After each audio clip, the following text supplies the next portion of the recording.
सबको लगता है कि दिल्ली के जंतर मंतर पर काकरोच जनता पार्टी भाई साहब बहुत तेजी से विरोध प्रदर्शन कर रही है ताकि धर्मेंद्र प्रधान अपना इस्तीफा सौंप दे।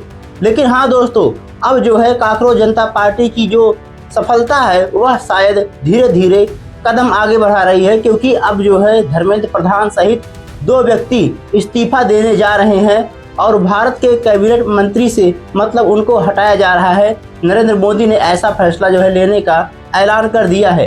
लेकिन समझने वाली बात यह है कि आखिर यह सब कैसे हुआ। आखिर काकरोच जनता पार्टी क्या सच में सफल होती हुई दिखाई दे रही है।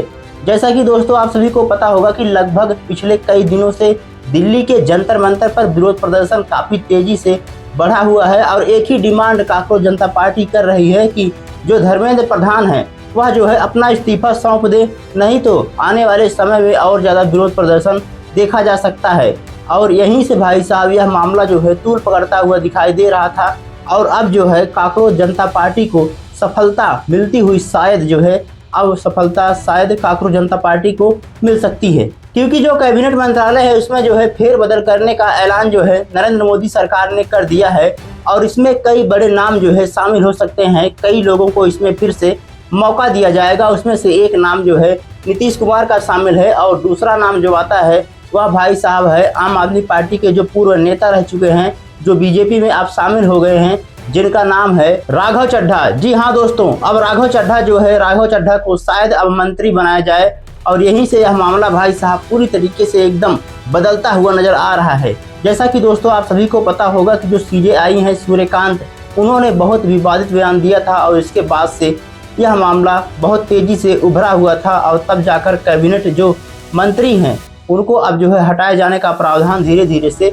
चल रहा है ताकि जो है अब मामला पूरी तरीके से शांत कराया जा सके, क्योंकि जो कैबिनेट मंत्रालय था वह जो है अब पूरी तरीके से उसमें फेरबदल की गुंजाइश सामने उभरती हुई दिखाई दे रही है। बहरहाल आइए देखते हैं कि यह मामला कैसे शुरू हुआ था। जैसे कि दोस्तों आप सभी को पता होगा कि जो भारत के मुख्य न्यायाधीश हैं CJI सूर्यकांत यानी कि चीफ जस्टिस ऑफ इंडिया, उन्होंने एक विवादित बयान दिया था और कहा था कि जो भारत के युवा हैं, जो बेरोजगार हैं, वह काकरोच हैं और यहीं से भाई साहब यह मामला पूरी तरीके से बिगड़ गया और एकदम से जो आंदोलन था वह चरम स्तर पर बनता हुआ दिखाई दे रहा था और एक ही डिमांड बार बार किया जा रहा है काकरोच जनता पार्टी के जो संस्थापक हैं अभिजीत दीपके कि भाई साहब आप जो है इस्तीफा दे दीजिए, नहीं तो आपको बहुत बड़ा झटका लग सकता है। जैसा कि आपको शायद पता होगा कि धर्मेंद्र प्रधान ने पहले ही उनको आतंकवादी कहा है और देशद्रोह का जो है नाम तक दे डाला है अभिजीत दीपके को।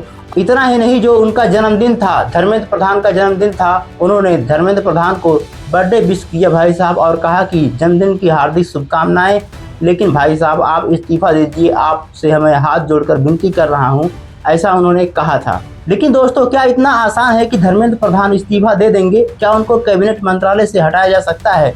जी हाँ दोस्तों, अब उनको हटाया जा सकता है, क्योंकि अब जो है मामला पूरी तरीके से बिगड़ गया था। अब उसमें जो है सुधार की गुंजाइश आ गई है, क्योंकि जो धर्मेंद्र प्रधान है उन्होंने कई बार जो है ऐसे बयानबाजी किए हैं जिसकी वजह से अब उनको हटाया जा सकता है। और जो है जो आम आदमी पार्टी के पूर्व नेता रह चुके हैं राघव चड्ढा, जो बीजेपी ज्वाइन कर चुके हैं, अब उनको जो है एक बार मंत्री पद जो है दिया जाएगा। अब ये पता आगे चलकर होगा कि कौन सा मंत्रालय वह पाते हैं। बाकी दोस्तों आपका इसके बारे में क्या राय है कमेंट बॉक्स में जरूर बताइएगा। मिलते हैं अगली वीडियो में, तब तक के लिए जय हिंद, जय भारत, वंदे मातरम।